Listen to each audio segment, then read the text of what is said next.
Quite an interesting little chat today. We've got a lot about boxing and some very interesting stuff on the finances, so hopefully you'll find it all a bit useful. But we will, in a second, just give you an agenda and then we'll start to go through everything, and it should be quite interesting. And to say, for some of you who are, if you're in the 2.5 million that's not claiming an allowance, it's going to be very, very beneficial, this particular episode. But let's start up. If you're here, you're ready. If you're not, you're not. So let's crack on. We're going to start off with boxing, then we're going to move on to the finances, and then we're going to take some Q&A. Now, a lot of you know that have been following the interviews that I've done with the Daily Mirror. I've done one with The Sun, I've done one with Boxing Monthly, that my view has been that promoters generally have been very poor in what they've done and the timescales that they've been shifting out to the public about when they expect boxing to take place, when they think fans could enter the arena and things like that. And the Football Association had said pretty much that they had no intention at the moment of letting fans back into stadiums, and yet boxing across the board was talking as if it could possibly happen in the summer, which was absolutely ludicrous. I'm very glad that at last the board have come through, issued a statement that I think summarises it perfectly and would be exactly as I would have written it. So I'm going to, for those of you that are interested in the boxing, I'm going to read the statement in full that was issued by Robert Smith, who I think has done a really good job here, the General Secretary of the Board of Control. At present, there is no date for social isolation to end. Public health and safety is everyone's top priority, and the British Boxing Board of Control is taking government advice so that we can best advise all our licence holders as to when professional boxing in the UK can resume. We recognise that licence holders will want to prepare for restrictions being lifted and sport resuming. However, it is important to remember that professional boxing will not be able to resume as soon as the lockdown and social distancing measures are lifted. The principal reason for this are the strict medical practices that the British Boxing Board of Control has in place for the safety of boxers. When restrictions are lifted, the ongoing work for our medical officers and ambulance crews in their NHS roles will continue for some time. As the immediate pressure on the NHS reduces, some medical officers may become available to work at board shows. However, this may not necessarily mean that shows can run. While the NHS is still fighting and recovering from the COVID-19 pandemic, we cannot place any further pressure on the system. To put this into perspective, if a boxer suffers a head injury and requires neurological intervention, they would go to an intensive CU bed, an ICU bed, in the post-operative period and require vast medical input in the acute setting. The British Boxing Board will not place this pressure on the NHS, and professional boxing cannot happen until normal NHS services have been resumed. Furthermore, NHS staff will have come through one of the biggest challenges faced by the NHS in all its history. All involved will be physically and mentally fatigued. They will justifiably want to take rest and recuperation time. Therefore, due consideration has to be given to the medical personnel before any appointments to tournaments can take place. Your patience in the phased return of British Boxing Board of Control licensed shows will be required and appreciated. We will continue to follow the government and medical authorities' advice and keep the situation under review, and when possible explore all options available to find a way of permitting boxing when it is safe to do so.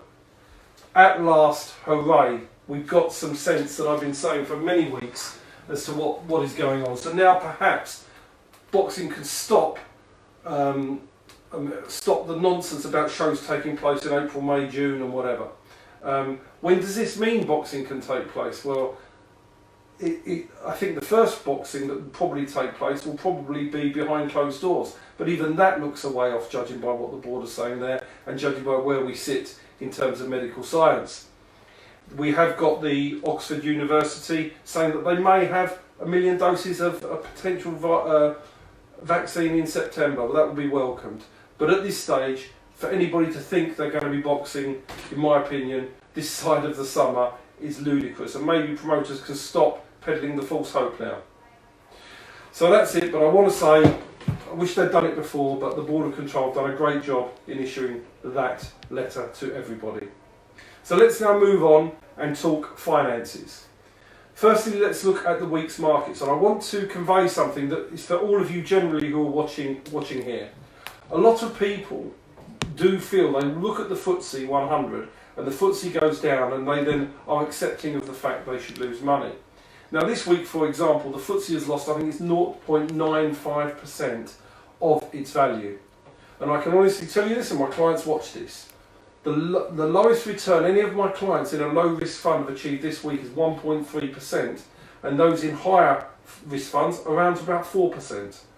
So it just shows you that following the FTSE is not a prerequisite as to what you can expect in terms of fund performance. And therefore I wanted to carry that across. So those of you out there with investments generally that may lost value this week, maybe it shouldn't be happening, because it's not just about following a FTSE, it's about having the correct allocations, especially in this particular climate. There's money to be made, definitely money to be made, and some of my clients have made 10% in the last 4 weeks. There's money to be made, but at the end of the day it has to be very specifically adhered to fund allocations and strategies. And if you have an advisor out there, I hope you've been in contact with them and you've been positioned accordingly. Furloughing. Now, there's two things that's happened in furloughing in the last week. The first thing that's happened is that the government have announced that they've extended the furlough scheme into June. So that's an indication that they're not expecting things to resume in 3 weeks' time. So the furlough scheme is now extended till the end of June. The second thing is they've announced that firms can now apply for the furlough from Monday. And just to make it clear, you have to go online and do this, and there are instructions to do it. Probably not, doesn't appear as simple as I would have hoped it would have been for people to do it. Very simply, you can either take your employee's salary 12 months ago to that month, whether it's April or March or May, and in that month you can either pay them 80% of that, or you can pay them 80% of the whole year's salary. So there's two ways of calculating it. But remember, for March, you can only furlough them for the amount of days they were furloughed. And remember, the government announcement was not until the 20th of March. So you've probably only got a maximum, if you furloughed them the day after, if you were that efficient, that gives you 12 days of furlough in March. And then the full furlough will be April. So remember that, you're not getting the whole of March for furloughing. Okay, let's now talk about something that some people know about, but some people don't. And there are 2.5 million people that do not claim this benefit that they're entitled to. It's not even a benefit, it's just an allowance. Now, if any of you are out there listen to this and think, I should have been claiming it, but I still don't know what to do, I'm not charging anybody, but if you want to contact me privately, I can talk you through how to do it and give you some instructions. So, to qualify for this, and this goes back for 4 years until the 2016 and 2017 tax year. In any one of the last 4 tax years, this needs to have been the case. You need one person, that's one person, who is one of the partnership, who has either not worked in that year or earned less than the bottom line allowance. So in today's situation, that would be 12,500. So you need one partner, or husband or wife, who has not worked or earned less than the allowance in that year. And the other partner needs to have been a 20% taxpayer. Now, if the other partner was a higher rate taxpayer and the partner was a housewife, this does not work. It works if one was a 20% taxpayer and the other person was either a housewife or had income of less than the tax-free allowance. What you are then able to do is the person that is the non-taxpayer or the lower rate taxpayer can give 10% of their allowance to their partner. So let's use this year as an example. I'm on £10,000 a year and my wife's on £20,000 a year. And we've got a 12,500 allowance each. I can give up 1,250 of my allowance. So my allowance goes from 12,500 to 11,250, and my wife's allowance in that instance would go to 13,250. What does that really mean? She saves £250 in tax, and there is a simple procedure to do that. And if you haven't done it so far, you can backdate it all the way to 2016. And the total amount, if you haven't done it for 4 years, works out as £1,188 you would be entitled to.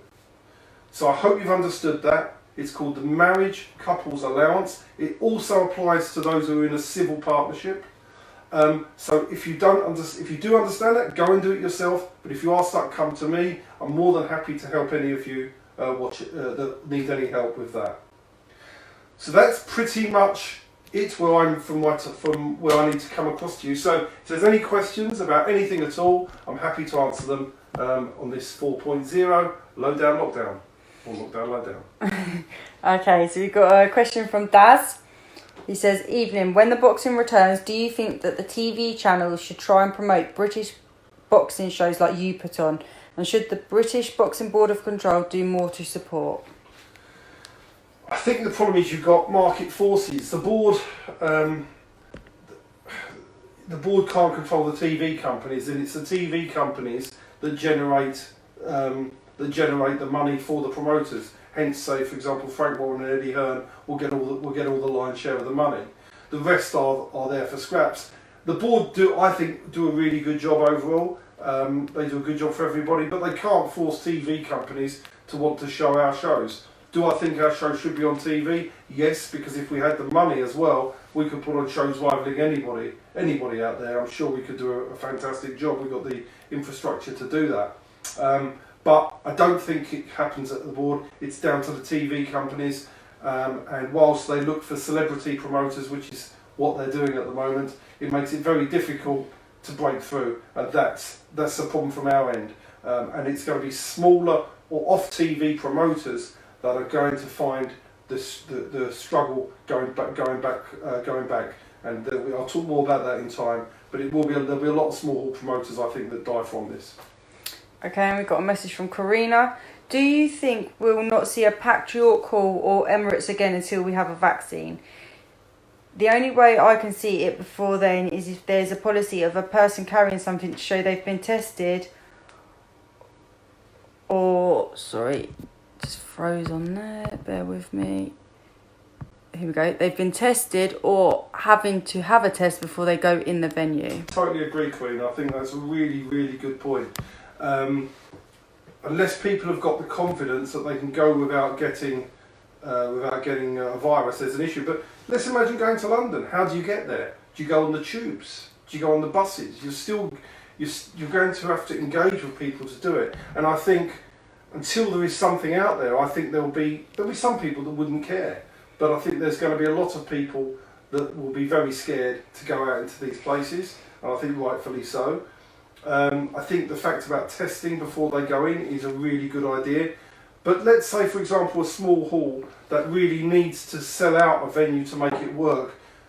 They're not going to sell out a venue because there'll be so many people that perhaps won't want to go or won't trust this or won't want to go on the transport system to get there. So I think it's something that I'm hoping that there becomes a vaccine or a treatment, and there seems to be a lot of positivity from the Oxford professor who was involved in solving the Ebola problem. So we're not talking about a Mickey Mouse thing, and she's 80% sure she's got something. So there is a chance that we can get there. But I think to go back to normal, I think we need a vaccine or medical treatment, and until that happens, we won't go back to normal.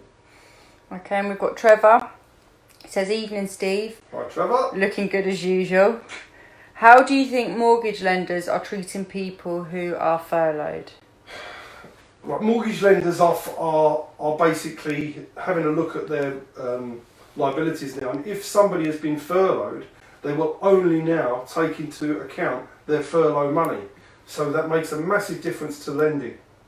And this is one of the problems in the housing market that could potentially cause prices to fall. Now, for my own clients, I last week said I actually do some theses every week, and I've covered mortgages and house prices for them.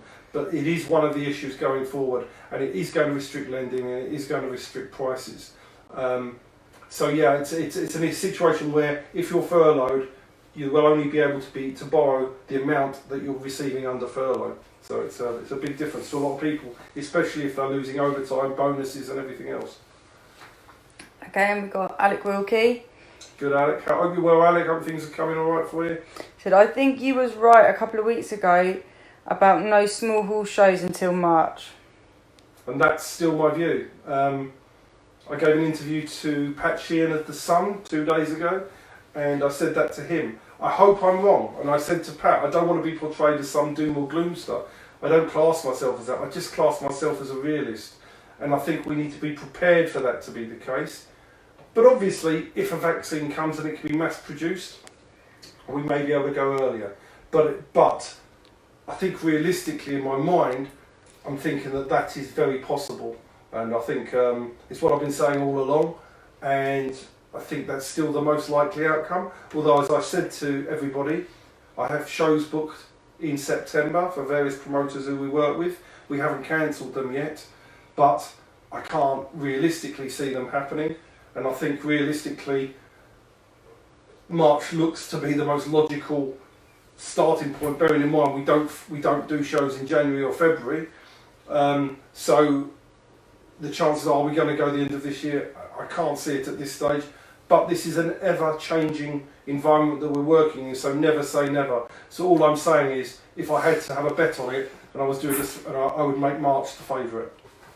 Okay, and we've got John. He says, hi Steve, good to see you helping everyone again. John McCallum. Hi, John. When the EU collapses, will it affect the value of the pound and the UK housing market? Well, the UK housing market is affected by everything.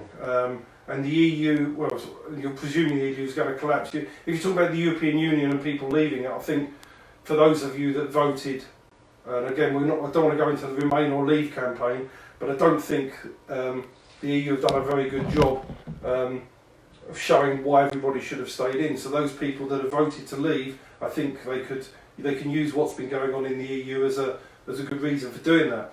I don't think that the EU disbanding will cause a particular problem on the housing market. I think the housing market has got its issues anyway, for reasons that I wrote, I think it's 4 pages last week about it all. And I think there are major problems in the UK housing market, and I think it's overvalued predominantly anyway. As far as the pound is concerned, I think it's the euro that would crash in that environment rather than the pound. I think the pound would strengthen against the euro in that instance. The weakening of the pound would normally happen when you do what we're doing now, which is ease a lot of money into the economy. But because everybody else is doing it at the moment, we're not seeing that as a major impact. But I don't think that it's going to affect the housing market. And I don't think, on balance, it will affect sterling. But again, this is quite fluid and things can change. Okay, we've got Martine Joseph. What's Martine? Hi Steve, any updates on self-employed? No update other than expect to get your money. Expect to get the money June time.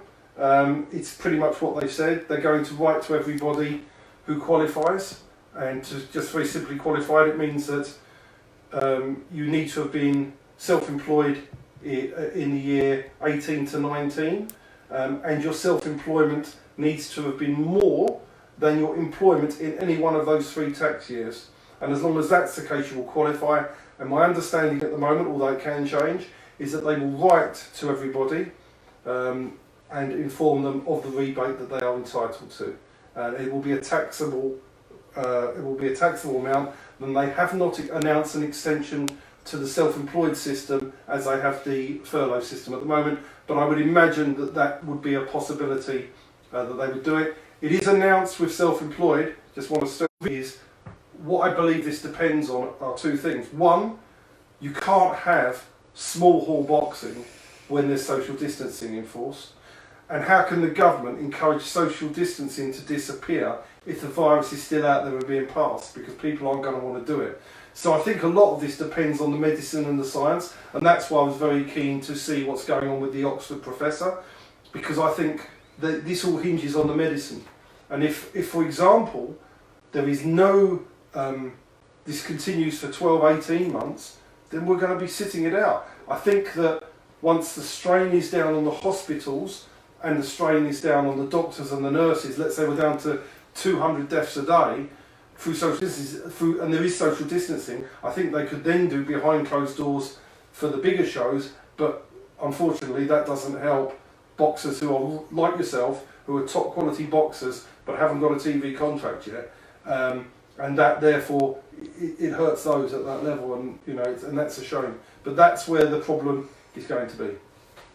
Okay, and we've got Michael Hazen. He says, do you think once boxing resumes, we will have more British journeymen with home fighters turning to the roads following the impact of the virus on activity and finances? Without a doubt, Michael. I think that, for example, if you're a UK fighter and you're struggling financially in 12 months' time or whatever it is, you know that you can go out there and earn a really good living and fund, for example, get a deposit for a house inside 2 years, which a journeyman can do if they're looked after well by their manager and the manager doesn't take too much money from them and does the right job for them. Most journeymen will earn more than most fighters. Most fighters who are not journeymen, and therefore I think there'll be a lot of people that do that. I've already got some fighters of mine that are on the road, and now they're quality fighters that could win titles, but they have decided they want to go down the road of helping their family buy a home. And I think with the 12-month break, you'll see a lot of fighters that say, I'm not going to go through the ticket selling process, I'm not going to wait another year, 2 years to break through, I'm going to go and take the money and use my skill set. But I would say one other thing about the journeyman route. A journeyman is a very skilled athlete, and not everybody that's a home fighter could make a good journeyman. A journeyman, Jamie Spate, unbelievable journeyman. Phil Williams, an unbelievable journeyman. Eddie Bjorklund, an unbelievable journeyman. Robbie Chapman will make a sensational journeyman.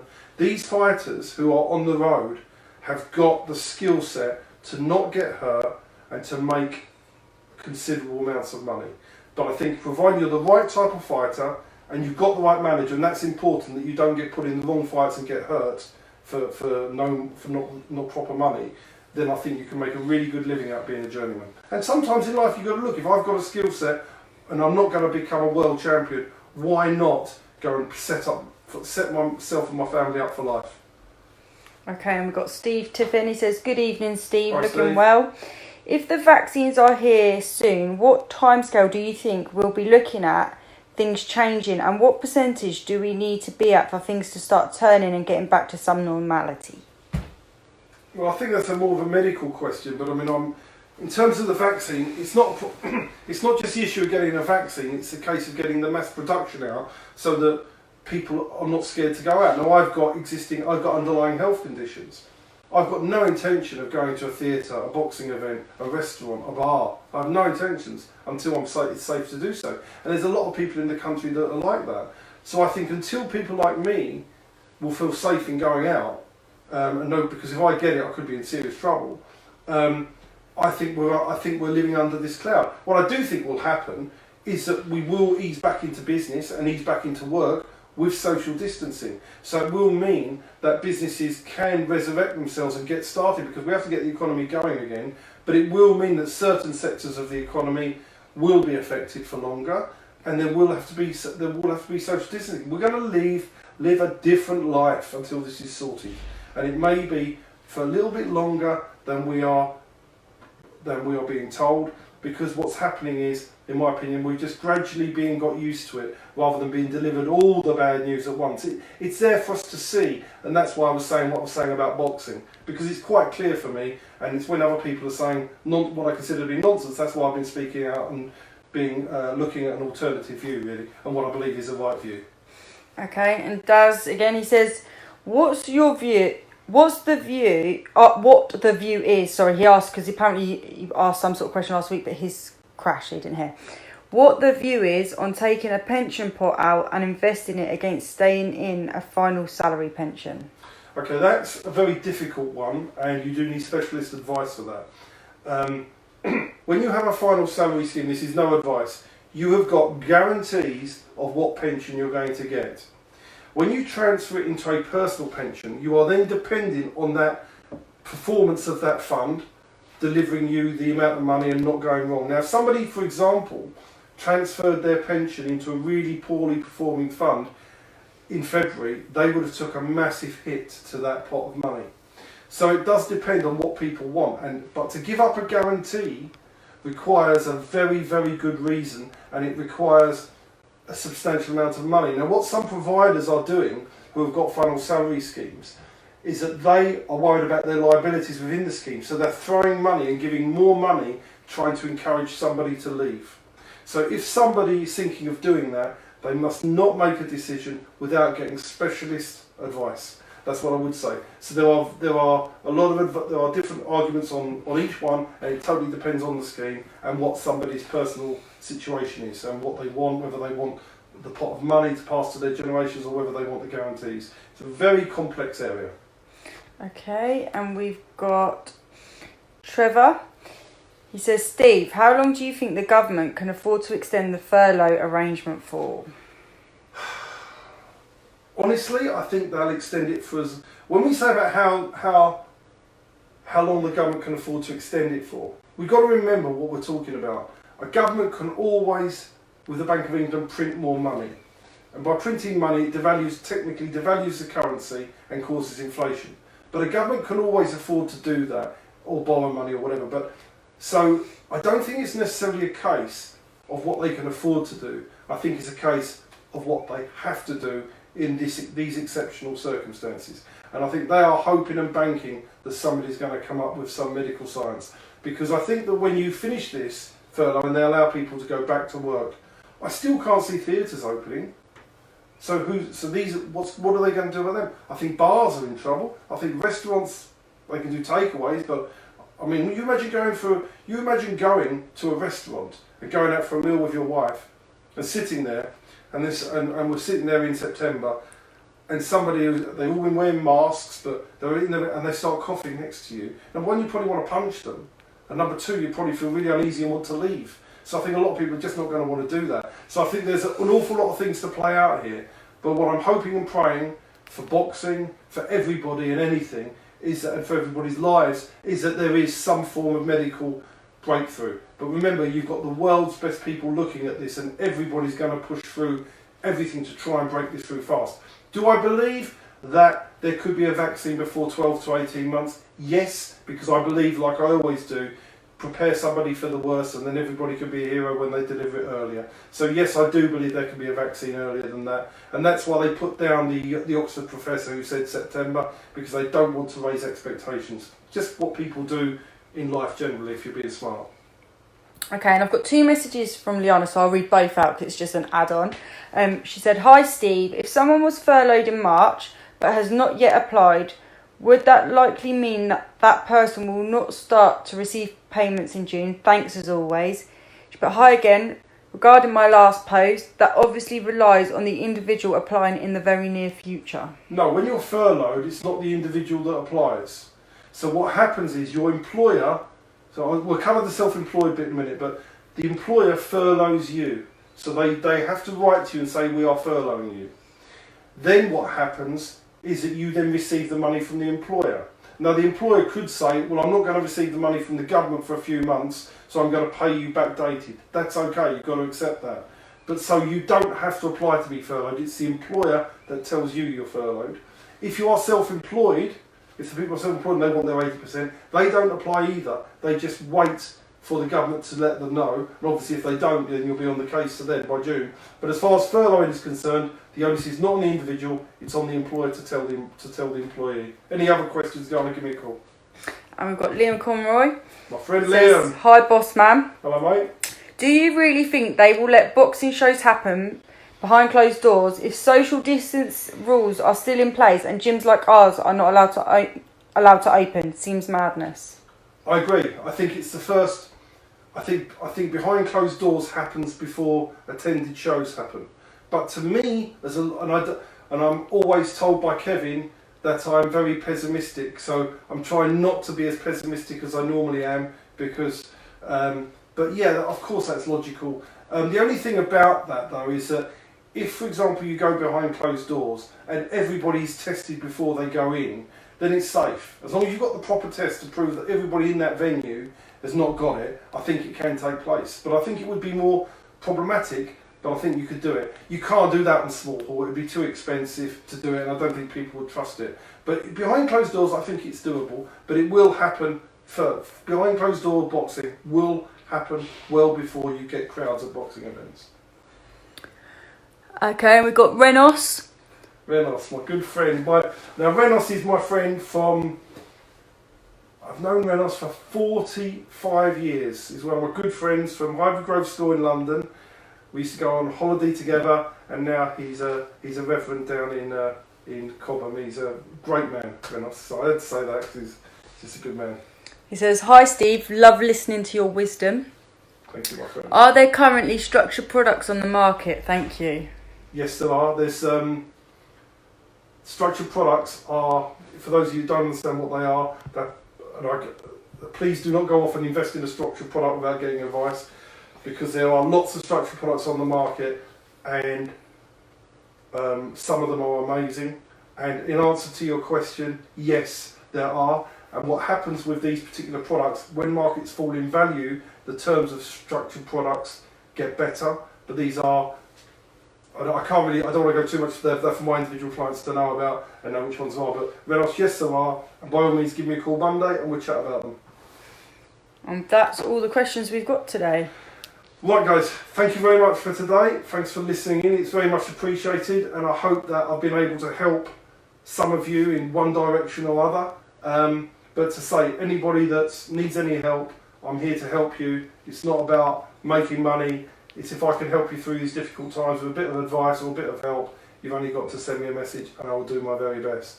We'll be back next Saturday at 6:30 once again for version number 5. And thanks a lot. Be safe, everybody. I know it's difficult for us all sitting through all of this thing, but you know, there's a lot of people worse off than us, and we've got to be positive, because at the end of it, as long as we all get through this, we're still going to be with our loved ones, and we're going to appreciate things more than ever. Especially everybody that's working in those NHS hospitals and at the front line without the adequate equipment. But that's a separate issue, and that's really hacking me off. But that's for another time. But thanks a lot for watching, and we will see you next week.